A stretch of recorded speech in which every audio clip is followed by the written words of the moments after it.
Untuk kelas handphone di bawah 2,5 jutaan, handphone ini paling menarik sih menurut kita.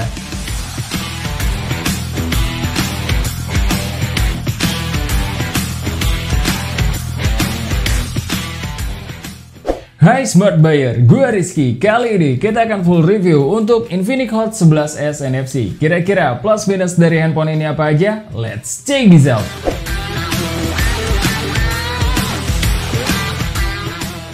Kalau kalian lihat tampilan Hot 11 ini, gak terlalu banyak perbedaan dari seri sebelumnya.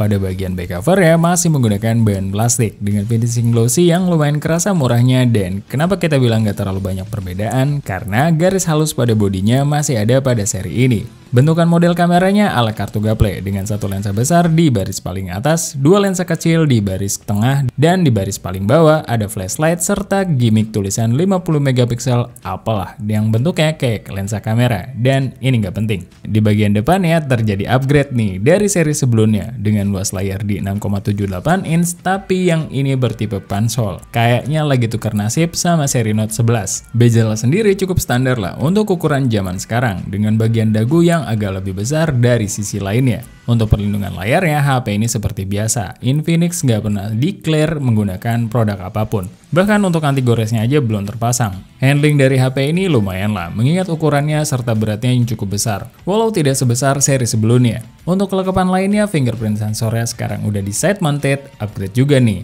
Terus ada upgrade pula dari port pengecasannya, dari micro USB sekarang udah di Type-C. Masih membawa audio jack 3,5 mm, slot SIM tray-nya bertipe 2 slot, tapi sayangnya mikrofonnya masih cuma dikasih satu aja.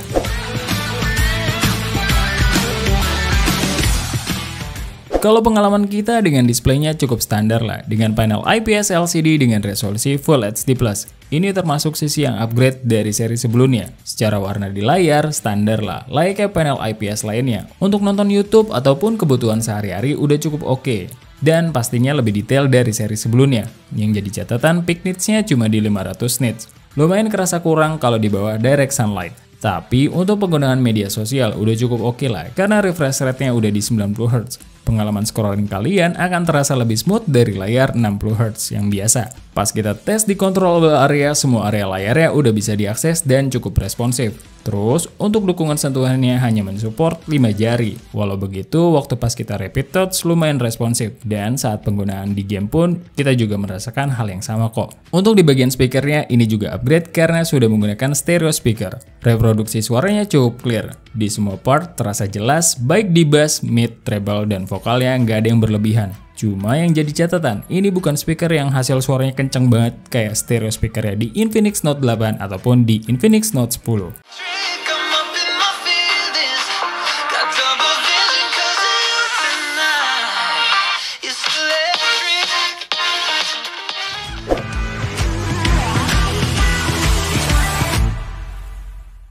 Saat menggunakan HP ini kita mendapatkan update sekali, tapi sayangnya bukan update ke XOS 10, tapi tetap di 7.6.0.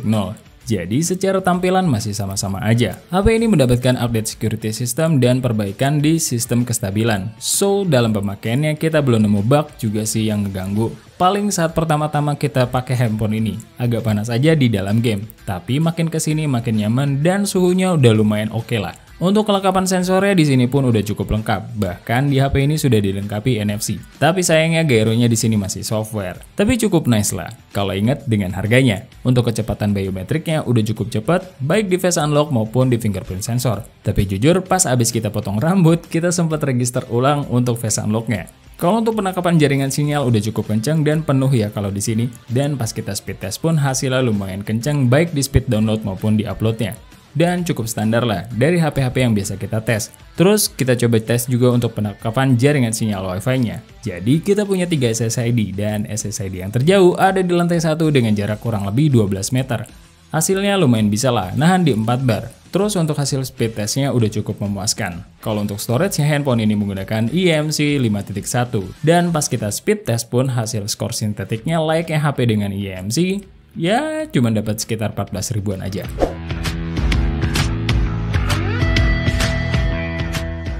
Untuk kamera sendiri, di bagian belakang HP ini dibekali 3 lensa, 50 megapiksel kamera utama, 2 megapiksel lensa depth, dan 1 lensa AI. Untuk kamera depannya beresolusi 8 megapiksel. Pada mode auto, ciri khas MediaTek yang warnanya cenderung warm masih ada di sini. Tapi harus diakui, makin kesini hasil tangkapan kameranya Infinix nggak bisa diremehin lagi. Separasi warna pada objek cukup clear, detailnya pun cukup bagus. Bahkan permasalahan pada objek warna putihnya aja sekarang udah membaik. Paling di sini masih agak terasa kurang pada bagian HDR-nya aja.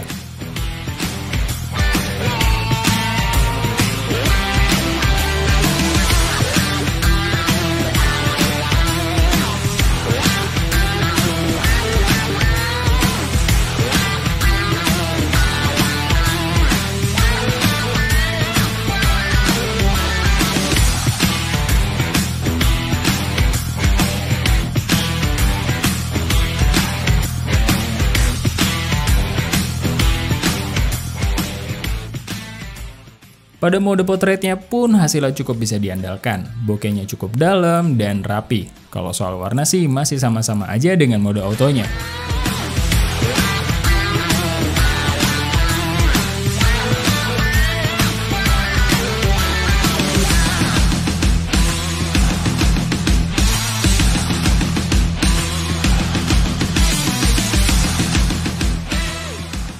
Pada kondisi minim cahaya, hasil fotonya sih cenderung mirip dengan kondisi aslinya dan lumayan banyak noise-nya. Tapi Infinix harus dikasih kredit pada mode malamnya. Kita udah banyak megang handphone dari Infinix dari tahun 2020 dan kita sempat underestimate karena komunikasi marketing mereka selalu ngedepanin ultra night camera or whatever lah. Tapi dulu mah hasilnya masih ya oke-oke aja lah. Tapi lihat sekarang, hasilnya wah banget. Ini semua tangkapannya kita nggak ada yang pakai tripod. Hasilnya udah kayak dikasih lampu tambahan. Noise-nya juga berkurang dan well done lah untuk hasil kamera malamnya.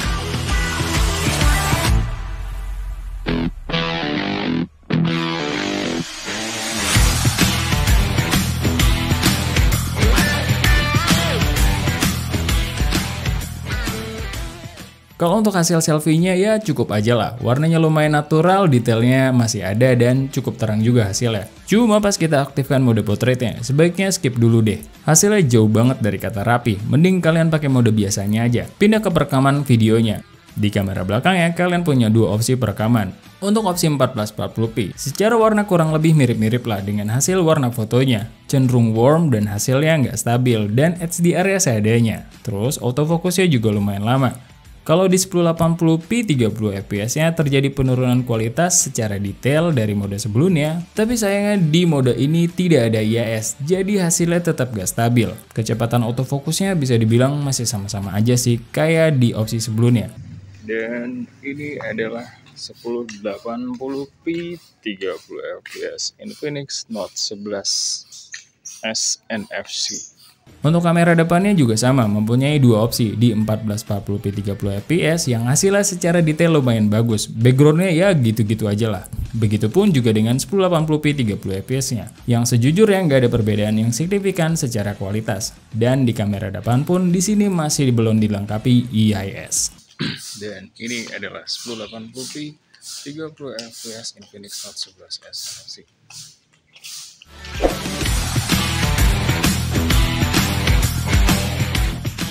Untuk urusan baterai, HP ini bisa dibilang upgrade dan downgrade juga dari seri sebelumnya. Sekarang baterainya cuma di 5000 mAh, tapi pengecasannya udah naik di 18 watt dan udah Type-C pula. Untuk pemakaian seharian udah cukup kuat tanpa ngecas. Jika tanpa gaming yang intens, kalian bisa mendapatkan SOT dari 6-9 jam, tergantung seberapa intens aplikasi yang kalian pakai. Untuk pengisiannya dari 1-100%, bisa memakan waktu di 2 jam 5 menitan. Kalau untuk performanya, HP ini sudah dibekali chipset mid-entry terbaru dari MediaTek, yaitu MediaTek Helio G88. RAM-nya 6GB dan storage-nya di 128GB. Skor Antutunya bisa mencapai 250 ribuan. Dan menurut kita, setelah update ini ada sedikit penurunan suhu dari yang sebelumnya. Kalau untuk kestabilan sih masih terhitung sama-sama aja. Untuk bermain Genshin Impact di lowest 60 fps, gak bisa dibilang smooth banget tapi cukup playable. Di beberapa kesempatan, terutama ketika grafiknya lagi intens, kalian akan menemukan beberapa kali drop. Tapi overall masih bisa dimainkan. Suhunya sendiri di belakang ada di sekitar 45 derajatan. Dan baterainya sendiri drop 12% untuk bermain selama 30 menit. Untuk Mobile Legends kalian bisa main di settingan Ultra HFR. Terus untuk di dalam gamenya cukup aman sih, drop tipis-tipis ada tapi agak susah ketangkap kameranya. Karena cukup samar, semua tekstur di gamenya bisa kerender dengan baik, walau kita lagi war ramean gak bikin HP ini patah-patah juga dan ganggu. Suhunya sendiri ada di sekitaran 40-42 derajatan. Dan untuk konsumsi baterainya selama 30 menit drop 11%. Untuk PUBG Mobile kalian bisa main nyaman dengan settingan Smooth Ultra. Feel di dalam gamenya cukup oke, semua teksturnya kerender dengan baik, feel pergerakan karakternya cukup smooth, dan kita cukup nyaman lah main di sini. Untuk suhunya sendiri ada di 42-44 derajatan. Dan untuk konsumsi baterainya selama 30 menit bisa mencapai 12%. Kalau untuk Call of Duty Mobile, kalian cuma bisa main paling enak di low high. Dan di sini udah agak enakan sedikit dari yang sebelumnya. Udah mulai stabil dan lancar, walau FPS-nya ketahan di 30 FPS. Suhunya sendiri cuma di 43 derajatan dan konsumsi baterainya selama 30 menit mencapai 12%. So, kenapa handphone ini kita bilang paling menarik di kelasnya? Karena secara fitur dan kelengkapan, paling merata di segala lini. So, dengan harga yang relatif lebih murah dari produk kompetitornya, HP ini bisa dibilang lengkap banget lah. Harga aslinya di 2,4 juta. Kalau lagi flash sale biasanya bisa di 2,2 jutaan. Kalian udah bisa dapat fitur yang cukup lengkap. Mulai dari layar yang di Full HD Plus dengan refresh rate di 90Hz. Speakernya udah stereo, serta sudah dilengkapi NFC. Kameranya udah cukup bagus di night mode-nya. Konektivitasnya juga cukup oke, baik penangkapan jaringan sinyal provider maupun penangkapan jaringan sinyal Wi-Fi. Dan masih bisa lumayan diajakin main game walau suhunya terhitung cukup hangat di beberapa game. Baterainya udah cukup untuk memenuhi kebutuhan sehari-hari dan pengecasannya setidaknya udah di 18 watt lah. Paling akan jadi deal breaker buat kalian. Tidak adanya gyro hardware, biasanya sih player PUBG nih yang bakalan bawel. Sama UI yang masih belum dapat yang terbaru kayak di seri Note 11. Karena masih menggunakan 7.6.0. Sisanya kayak hasil foto dan video masih cukup standar lah. Untuk desain ini masalah selera pribadi kalian. Tugas kita cuma ngetes, lagi-lagi keputusan di tangan kalian. Thank you for watching. Sebelum pamit, ingat, research before you buy and be smart buyer. See ya!